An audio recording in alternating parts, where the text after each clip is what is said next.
ಕಾಂಗ್ರೆಸ್ ಪಾಳ್ಯದಲ್ಲಿ ಏನಾಗ್ತಾ ಇದೆ ಅನ್ನುವಂಥದ್ದು ಬಹಳ ದೊಡ್ಡ ಮಟ್ಟಿಗಿನ ದಂಗಲನ್ನ ನಾವು ನೋಡ್ತಾ ಇದ್ವಿ ಡಿಸಿಎಂ ಕುರ್ಚಿಗಾಗಿ. ಅದರ ನಡುವೆ ಕೆಪಿಸಿಸಿ ಕುರ್ಚಿಗಾಗಿ ಬಹಳ ದೊಡ್ಡ ಕಿಚ್ಚು ಹತ್ತಿದೆ. ನಿರ್ಣಾಯಕ ಹಂತಕ್ಕೆ ಆಗಿದ್ರೆ ಈ ಒಂದು ಕಿಚ್ಚು ಬಂತ ಅಂಥದ್ದೊಂದು ಬೆಳವಣಿಗೆ ಕಂಡು ಬರ್ತಾ ಇದೆ. ಯಾಕಂದ್ರೆ ಕೆಪಿಸಿಸಿ ಪದಾಧಿಕಾರಿಗಳ ಸಭೆಯ ಮೂಲಕ ಡಿಕೆ ಶಿವಕುಮಾರ್ ತಿರುಗೇಟನ್ನ ಕೊಟ್ಟಿದ್ದಾರೆ. ಕೆಪಿಸಿಸಿ ಅಧ್ಯಕ್ಷರ ಬದಲಾವಣೆಯ ಚರ್ಚೆಯ ಬೆನ್ನಲ್ಲೇ ಸಂಘಟನೆ ಡೆಲ್ಲಿ ಅಂಗಳದವರೆಗೆ ತಲುಪಿ ಸಿಎಂ ಸಿದ್ದರಾಮಯ್ಯ ರಾಹುಲ್ ಗಾಂಧಿ ಜೊತೆ ಪ್ರತ್ಯೇಕ ಮಾತುಕತೆ ಆಡಿದ್ದು ಬಹಳ ದೊಡ್ಡ ಕಿಚ್ಚನ್ನ ಹಚ್ಚಿತ್ತು. ಕೆಪಿಸಿಸಿ ಕುರ್ಚಿಗೆ ಕುತ್ತು ಬಂತ. ಆದ್ರೆ ಈ ಮಧ್ಯೆ ಕೆಪಿಸಿಸಿ ಪದಾಧಿಕಾರಿಗಳ ಸಭೆ ಕರೆದಿದ್ದಾರೆ ಡಿಕೆಶಿ. ಈ ಮೂಲಕ ತೆರಿಗೆ ಕೊಡ್ತಿದ್ದಾರೆ. ಒನ್ ಮ್ಯಾನ್ ಒನ್ ಪೋಸ್ಟ್ ಎಂದವರಿಗೆ ಡಿಕೆ ಶಿವಕುಮಾರ್ ಈ ಮೂಲಕ ತಿರುಗೇಟನ್ನ ಕೊಡ್ತಾ ಇದ್ದಾರೆ. ಜೊತೆಗೆ ಈ ಬದಲಾವಣೆಯ ಕೂಗು ಚರ್ಚೆ ಏನ್ ಬರ್ತಾ ಇದೆ ಆ ಬಗ್ಗೆ ತಲೆ ಕೆಡಿಸಿಕೊಳ್ಳದೆ ಡಿಕೆಶಿ ಪಕ್ಷ ಸಂಘಟನೆಯನ್ನ ಮಾಡ್ತಾ ಇದ್ದಾರೆ. ಆದ್ರೆ ಇವತ್ತಿನ ಕೆಪಿಸಿಸಿ ಸಭೆ ಏನಿದೆ ಅಲ್ಲಿಗೆ ಸಿದ್ದರಾಮಯ್ಯ ಬರ್ತಾರ. ಪದಾಧಿಕಾರಿಗಳ ಸಭೆ ಮೂಲಕ ಡಿಕೆ ಶಿವಕುಮಾರ್ ಶಕ್ತಿ ಪ್ರದರ್ಶನವನ್ನ ನಡೆಸ್ತಾರೆ. ಕೆಪಿಸಿಸಿ ಅಧ್ಯಕ್ಷರು ಬದಲಾಗಲಿ ಅಂತ ಹೇಳಿತ್ತು ಸಿಎಂ ಬಣ. ಹಾಗಾಗಿ ಸಿದ್ದರಾಮಯ್ಯ ಅವರ ನಡೆ ಏನಿರುತ್ತೆ ಅನ್ನೋದು ಕುತೂಹಲ ಮೂಡಿಸ್ತಾ ಇದೆ. ಇವತ್ತಿನ ಸಭೆಗೆ ಸಿದ್ದು ಬರ್ತಾರಾ ಅನ್ನೋದೇ ಸದ್ಯದ ಕುತೂಹಲವಾಗಿತ್ತು. ಈ ಸಭೆಯ ಮೂಲಕ ಡಿಕೆ ಶಿವಕುಮಾರ್ ಶಕ್ತಿ ಪ್ರದರ್ಶನಕ್ಕೆ ಮುಂದಾಗಿದ್ದಾರಾ ಎನ್ನುವುದೇ ಕುತೂಹಲ. ಪದಾಧಿಕಾರಿಗಳ ಸಭೆ ಕರೆದಿದ್ದಾರೆ ಡಿಕೆ ಶಿವಕುಮಾರ್. ಕೆಪಿಸಿಸಿ ಅಧ್ಯಕ್ಷರ ಬದಲಾವಣೆ ಆಗತ್ತೆ ಅನ್ನೋ ಚರ್ಚೆ ಏನ್ ಬಹಳ ಜೋರಾಗಿ ನಡೀತಾ ಇದೆ. ಅದರ ಬೆನ್ನಲ್ಲೇ ಕರೆದಿರುವಂತಹ ಸಭೆ ಇದು. 190 ಪದಾಧಿಕಾರಿಗಳ ಜೊತೆ ಡಿಕೆಶಿ ಮೀಟಿಂಗ್ ಮಾಡಲಿದ್ದಾರೆ. ಮೇಲ್ನೋಟಕ್ಕೆ ಪಕ್ಷ ಸಂಘಟನೆಯ ದೃಷ್ಟಿಯಲ್ಲಿ ಈ ಸಭೆ ನಡೀತಾ ಇದೆ.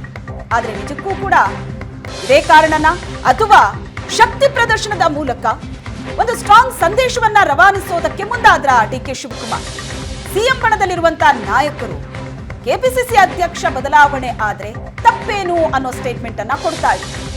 ಇಲ್ಲಿ ತನಕ ಕಾಂಗ್ರೆಸ್ನ ಹೈಕಮಾಂಡ್ ಕೂಡ ಹೇಳಿದ್ದು ಎಲೆಕ್ಷನ್ ಮುಗಿಲಿ ಆಮೇಲೆ ನೋಡೋಣ ಅಂತ. ಈಗ ಎಲೆಕ್ಷನ್ ಮುಗಿದಿದೆ, ಹಾಗಾಗಿ ನಾವು ನೆನಪು ಮಾಡ್ಕೊಡ್ತಿದೀವಿ ಅಂತ ಸಿಎಂ ಬಣದ ನಾಯಕರು ಹೇಳ್ತಾ ಇದ್ರು. ಬಹಳ ದೊಡ್ಡ ಬೆಳವಣಿಗೆ ಕಾಂಗ್ರೆಸ್ನಲ್ಲಿ ನಡೀತಾ ಇದೆ. ಹಾಗೆ ನೋಡಿದ್ರೆ ಕಾಂಗ್ರೆಸ್ನ ಒಳಗಡೆ ಇರುವಂತಹ ಜಗಳ ತಿಕ್ಕಾಟ ಬಹಿರಂಗವಾಗಿ ಕಾಣಿಸ್ಕೋತಾ ಇರಲಿಲ್ಲ. ಆದ್ರೆ ಇತ್ತೀಚಿನ ವರ್ಷಗಳಲ್ಲಿ ಬಹಳಷ್ಟು ವಿಚಾರಗಳು ಬಹಿರಂಗವಾಗಿಯೇ ಚರ್ಚೆ ಆಗ್ತಾ ಇದೆ. ಸಿದ್ದರಾಮಯ್ಯನವರು ಸಿಎಂ ಆಗಿ ಅಧಿಕಾರ ಸ್ವೀಕರಿಸಿದ ನಂತರದ ದಿನಗಳಲ್ಲಿ ಕೆಲವೇ ದಿನಗಳಲ್ಲೇ ಶುರುವಾಯಿತು ಸಿಎಂ ಬದಲಾವಣೆಯ ಕೂಗು. ಮುಂದೆ ಡಿಕೆ ಶಿವಕುಮಾರ್ ಸಿಎಂ ಆಗ್ತಾರೆ ಅಂತ.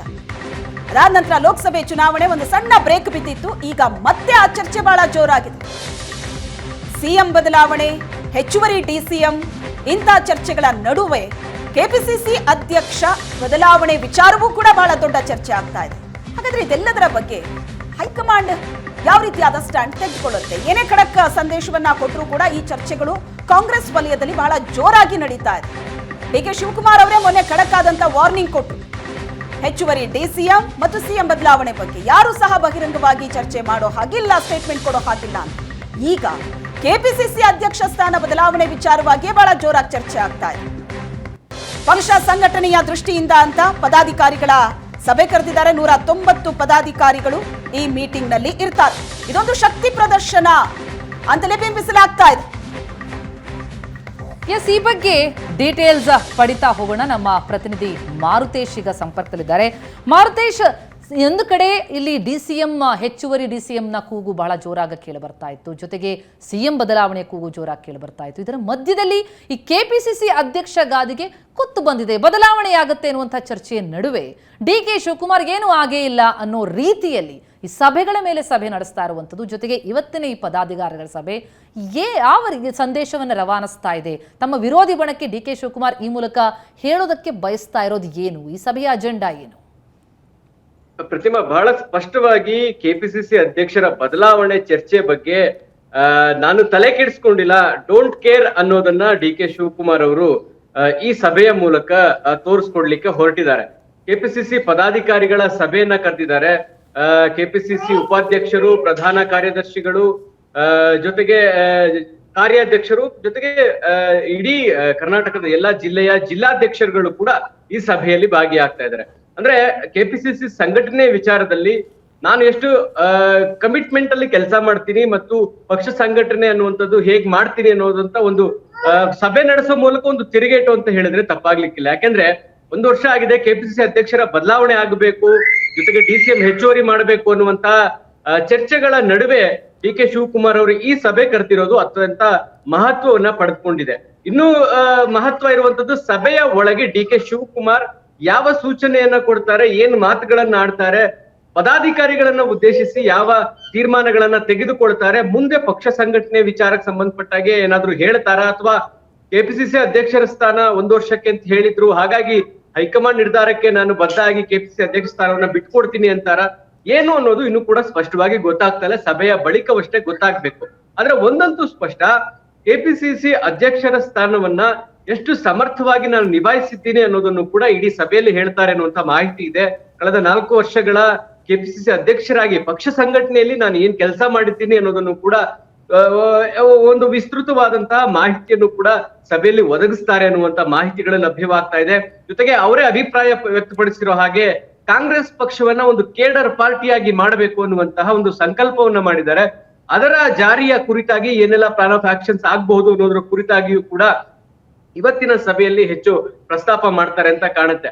ಸೊ ಸಾಕಷ್ಟು ಜನ ಅಂತಿದ್ದಾರೆ ಇದು ಶಕ್ತಿ ಪ್ರದರ್ಶನದ ಸಭೆ ಅಂತ. ಆ ರೀತಿಯಾದಂತ ಶಕ್ತಿ ಪ್ರದರ್ಶನದ ಸಭೆಯನ್ನ ಕೆಪಿಸಿಸಿಯಲ್ಲಿ ಮಾಡುವಂತ ಅವಶ್ಯಕತೆ ಕೂಡ ಡಿ ಕೆ ಶಿವಕುಮಾರ್ ಅವ್ರಿಗಿಲ್ಲ, ಮತ್ತು ಪಕ್ಷ ಸಂಘಟನೆ ಆಗಿರೋದ್ರಿಂದ ನಾನು ಸುಪ್ರೀಂ ಅನ್ನೋದನ್ನ ತಿಳಿಸುವಂತ ಸಲುವಾಗಿಯೇ ಈ ಸಭೆ ಕರೆದಿದ್ದಾರೆ. ಜೊತೆಗೆ ಮುಖ್ಯಮಂತ್ರಿಗಳಿಗೆ ಈ ಸಭೆಗೆ ಆಹ್ವಾನ ಕೊಟ್ಟಿಲ್ಲ, ಯಾಕಂದ್ರೆ ಆಹ್ವಾನ ಕೊಡಬೇಕಾದಂತ ಅನಿವಾರ್ಯತೆ ಇಲ್ಲ. ಯಾಕಂದ್ರೆ ಕೆಪಿಸಿಸಿ ಅಧ್ಯಕ್ಷರು ಡಿ ಕೆ ಶಿವಕುಮಾರ್ ಅವರು ಪಕ್ಷ ಸಂಘಟನೆಯ ಯಾವುದೇ ಜವಾಬ್ದಾರಿ, ಯಾವುದೇ ಸಭೆ, ಯಾವುದೇ ತೀರ್ಮಾನ ಆಗಬೇಕಂದ್ರೂ ಕೂಡ ಡಿ ಕೆ ಶಿವಕುಮಾರ್ ಅವರೇ ಸುಪ್ರೀಂ ಇರ್ತಾರೆ. ಹಾಗಾಗಿ ಈ ಸಭೆಗೆ ಮುಖ್ಯಮಂತ್ರಿ ಬರೋದಾಗ್ಲಿ ಅಥವಾ ಅವ್ರನ್ನ ಕರೆಯೋದಾಗ್ಲಿ ಅವಶ್ಯಕತೆ ಇಲ್ಲ ಅನ್ನೋದಂತೂ ಬಹಳ ಸ್ಪಷ್ಟ. ಆದ್ರೆ ಅಧ್ಯಕ್ಷರ ಬದಲಾವಣೆ ಮಾಡಬೇಕು ಅನ್ನುವಂತಹ ರಾಜಣ್ಣ ಅವರ ಪ್ರತಿಕ್ರಿಯೆ ಏನಿತ್ತು ಅಂದ್ರೆ, ಹೈಕಮಾಂಡ್ ಮುಖ್ಯಮಂತ್ರಿಗಳ ಆಯ್ಕೆ ಮಾಡುವಂತ ಸಂದರ್ಭದಲ್ಲಿ ಹೇಳಿದ್ರು 1 ವರ್ಷದವರೆಗೂ ಕೆಪಿಸಿಸಿ ಅಧ್ಯಕ್ಷರಾಗಿ ಡಿ ಕೆ ಶಿವಕುಮಾರ್ ಮುಂದುವರಿತಾರೆ ಲೋಕಸಭಾ ಚುನಾವಣೆಯ ತನಕ ಅಂತ ಹೇಳಿದ್ರು. ಅದನ್ನ ನೆನಪು ಮಾಡ್ಕೊಡ್ತೀನಿ ಅನ್ನುವಂತ ಹೇಳಿಕೆ ಕೊಟ್ಟಿದ್ರು. ಅದೆಲ್ಲದಕ್ಕೂ ತಿರುಗೇಟು ನೀಡುವ ಹಾಗೆ ಡಿ ಕೆ ಶಿವಕುಮಾರ್ ಈ ಸಭೆ ಕರೆದಿದ್ದಾರೆ. ಕಳೆದ ವಾರ ಕೂಡ ಸಭೆಗಳು ನಡೆದಿದ್ವು, ಸರಣಿ ಸಭೆಗಳನ್ನ ನಡೆಸ್ತಾ ಇದ್ದಾರೆ. ಇದಾದ್ಮೇಲೆ ನಿಗಮಮಂಡಳಿ ಅಧ್ಯಕ್ಷರ ಸಭೆ ಕೂಡ ನಡೆಯುತ್ತೆ. ಜೊತೆಗೆ ವಿಧಾನಸಭೆಯಲ್ಲಿ ಸೋತಿರುವಂತ ಕಾಂಗ್ರೆಸ್ ಅಭ್ಯರ್ಥಿಗಳ ಜೊತೆಗೂ ಕೂಡ ಸಭೆ ನಡೆಸಿ ಅಲ್ಲಿ ಸಂಘಟನೆ ಮಾಡುವಂತ ಕೆಲಸವನ್ನು ಕೂಡ ಡಿ ಕೆ ಶಿವಕುಮಾರ್ ಮಾಡೋರಿದ್ದಾರೆ. ಆದ್ರೆ ಸಂಘಟನೆ ವಿಚಾರ ಬಂದಾಗ ನಾನು ಎಷ್ಟು ಸಮರ್ಥ ಅನ್ನೋದನ್ನ ತಿಳಿಸ್ತಾರೆ. ಜೊತೆಗೆ ನನ್ನ ನೇತೃತ್ವದಲ್ಲಿ ನಡೆದಂತ ಚುನಾವಣೆಗಳಲ್ಲಿ ವಿಧಾನಸಭೆಯಲ್ಲಿ ನಡೆದಂತ ಚುನಾವಣೆಯಲ್ಲಿ ನನ್ನ ನೇತೃತ್ವದಲ್ಲಿ ಅಧಿಕಾರ ಬಂತು ಅನ್ನೋದನ್ನು ಕೂಡ ಪದಾಧಿಕಾರಿಗಳಿಗೆ ತಿಳಿಸಿ ಹೇಳುವಂತ ಪ್ರಯತ್ನ ಕೂಡ ಇವತ್ತಿನ ಸಭೆಯಲ್ಲಿ ಆಗಬಹುದು ಅನ್ನುವಂತ ಮಾಹಿತಿಗಳು ಲಭ್ಯವಾಗ್ತಾ ಇದಾವೆ. ಪ್ರತಿಮಾ. ಓಕೆ ಮಾರುತೇಶ್, ಈಗ ಡಿ ಕೆ ಶಿವಕುಮಾರ್ ತನ್ನ ಸ್ಟ್ರೆಂತ್ ಏನು ಅನ್ನೋದನ್ನ ಕಳೆದ ಬಾರಿ ವಿಧಾನಸಭೆ ಚುನಾವಣೆ ಸಂದರ್ಭದಲ್ಲೇ ತಿಳಿಸ್ಕೊಟ್ಟಿದ್ದಾರೆ. ಅಭೂತಪೂರ್ವ ಯಶಸ್ಸು. ಲೋಕಸಭೆ ಎಲೆಕ್ಷನ್ ಬಗ್ಗೆ ಕೂಡ ಕೇಳೋದಾದ್ರೆ ಕಳೆದ ಚುನಾವಣೆಗೆ ಕಂಪೇರ್ ಮಾಡಿದ್ರೆ ಈ ಬಾರಿ ಕಾಂಗ್ರೆಸ್ ಸಾಕಷ್ಟು ಸ್ಥಾನವನ್ನ ಗೇನ್ ಮಾಡಿದೆ. ಅದು ಕೂಡ ಅವರ ಸ್ಟ್ರೆಂತ್ ಅಂತಾನೆ ಹೇಳ್ಬೋದು. ಈಗ ಪದಾಧಿಕಾರಿಗಳ ಸಭೆ ಕರೆದಿರೋದಿದೆಯಲ್ಲ, ಹಾಗಾಗಿ ಈಗ ಸಿಎಂ ಬದಲಾವಣೆ, ಹೆಚ್ಚುವರಿ ಡಿಸಿಎಂ, ಕೆಪಿಸಿಸಿ ಅಧ್ಯಕ್ಷ ಸ್ಥಾನದ ಬದಲಾವಣೆ, ಈ ಎಲ್ಲ ಬೆಳವಣಿಗೆಗಳ ಹಿನ್ನೆಲೆಯಲ್ಲಿ ಈ ಸಭೆ ಯಾವ ರೀತಿ ಮಹತ್ವ ಪಡ್ಕೊಳ್ಳುತ್ತೆ ಅಂದ್ರೆ, ಈಗ ಯಾವುದೋ ನಾಯಕರು ಸ್ಟೇಟ್ಮೆಂಟ್ ಕೊಟ್ಟ ಮಾತ್ರಕ್ಕೆ ಬದಲಾವಣೆ ಏನು ಆಗಿ ಹೋಗೋದಿಲ್ಲ.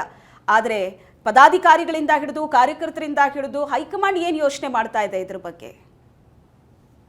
ಶ್ವೇತಾ, ಇವತ್ತಿನ ಸಭೆಯಲ್ಲಿ ಒಂದು ಮಾಹಿತಿ, ಒಂದು ಖಂಡನ ನಿರ್ಣಯವನ್ನ ತೆಗೆದುಕೊಳ್ತಾರೆ ಅನ್ನುವಂತ ಮಾಹಿತಿಗಳ ಲಭ್ಯವಾಗ್ತಾ ಇದೆ. ಯಾಕೆಂದ್ರೆ ಎಐಸಿಸಿ ನಿರ್ದೇಶನ ಜೊತೆಗೆ ಕೆಪಿಸಿಸಿ ಅಧ್ಯಕ್ಷರು ಎಚ್ಚರಿಕೆ ಕೊಟ್ಟ ಬಳಿಕ ಕೂಡ ಡಿಸಿಎಂ ಚರ್ಚೆ ಹೆಚ್ಚು ಜೋರಾಗಿ ನಡೀತಾ ಇದೆ. ಅಧ್ಯಕ್ಷರ ಬದಲಾವಣೆ ಆಗ್ಬೇಕು ಅನ್ನುವಂತ ಚರ್ಚೆಗಳು ನಡೀತಾ ಇದೆ.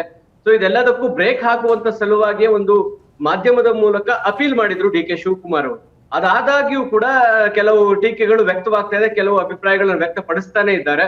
ಬಹುಶಃ ಆ ಒಂದು ಅಂದ್ರೆ ಅಧ್ಯಕ್ಷರ ಮಾತಿಗೂ ಕೂಡ ಮನ್ನಣೆ ಇಲ್ಲ ಅಂದಾಗ ಸಹಜವಾಗಿ ಪದಾಧಿಕಾರಿಗಳ ಸಭೆಯಲ್ಲಿ ಅದಕ್ಕೊಂದು ಖಂಡನ ನಿರ್ಣಯವನ್ನ ತೆಗೆದುಕೊಳ್ಳಬಹುದಾದಂತ ಸಾಧ್ಯತೆ ಇದೆ. ಆ ರೀತಿಯಾದಂತ ಚರ್ಚೆ ಕೂಡ ಈ ಸಭೆ ಕರೆದಿರೋದ್ರ ಹಿನ್ನೆಲೆಯಲ್ಲಿ ಕೆಪಿಸಿಸಿ ಪಾಳಯದಲ್ಲಿ ಆ ಚರ್ಚೆ ಕೂಡ ನಡೀತಾ ಇದೆ. ಆದ್ರೆ ಈ ಡಿಸಿಎಂ ನೇಮಕ ಇರ್ಬೋದು, ಅಧ್ಯಕ್ಷರ ನೇಮಕ ಇರ್ಬೋದು, ಇದೆಲ್ಲವೂ ಕೂಡ ಹೈಕಮಾಂಡ್ ಮಟ್ಟದಲ್ಲಿ ಆಗುತ್ತೆ ಅನ್ನುವಂತ ಅರಿವು ಎಲ್ರಿಗೂ ಇದೆ. ಆದಾಗ್ಯೂ ಕೂಡ ಪದೇ ಪದೇ ಈ ಪ್ರಸ್ತಾಪವನ್ನ ಮಾಡೋದ್ರಿಂದ ಒಂದು ಡಿಸ್ಟರ್ಬ್ ಕ್ರಿಯೇಟ್ ಆಗ್ತಾ ಇದೆ. ಸರ್ಕಾರ ಮತ್ತು ಪಕ್ಷದ ನಡುವೆ ವೈಮನಸ್ಸು ಬೆಳೆಯೋ ರೀತಿ ಪರಿಸ್ಥಿತಿಗಳು ನಿರ್ಮಾಣ ಆಗ್ತದೆ. ಯಾಕಂದ್ರೆ ಕಾರ್ಯಕರ್ತರು ಕೆಪಿಸಿಸಿ ಅಧ್ಯಕ್ಷರ ಪರವಾಗಿ ಇದ್ದಾರೆ, ಅವರ ಪರವಾಗಿ ಮಾತನಾಡ್ತಾರೆ. ಸರ್ಕಾರದಲ್ಲಿರುವಂತಹ ಸಚಿವರು ಬಹುತೇಕ ಸಿದ್ದರಾಮಯ್ಯನವರ ಪರವಾಗಿ ಮಾತನಾಡ್ತಾ ಇದ್ದಾರೆ. ಸೊ ಎಲ್ಲ ಒಂದ್ ಕಡೆ ಸರ್ಕಾರ ಮತ್ತು ಪಕ್ಷದ ನಡುವೆ ಒಂದು ಬ್ಯಾಲೆನ್ಸ್ ತಪ್ಪಿದೆ. ಸೊ ಅದನ್ನ ಹಿಡಿತಕ್ಕೆ ತೆಗೆದುಕೊಳ್ಬೇಕು ಅನ್ನುವಂತ ಕಾರಣಕ್ಕಾಗಿ ಈ ಸಭೆಯಲ್ಲಿ ಒಂದು ಖಂಡನ ನಿರ್ಣಯವನ್ನು ಕೂಡ ತೆಗೆದುಕೊಳ್ಳುವಂತ ಸಾಧ್ಯತೆಗಳು ಕಾಣಿಸ್ತಾ ಇದ್ದಾವೆ. Thank you Maruthesh.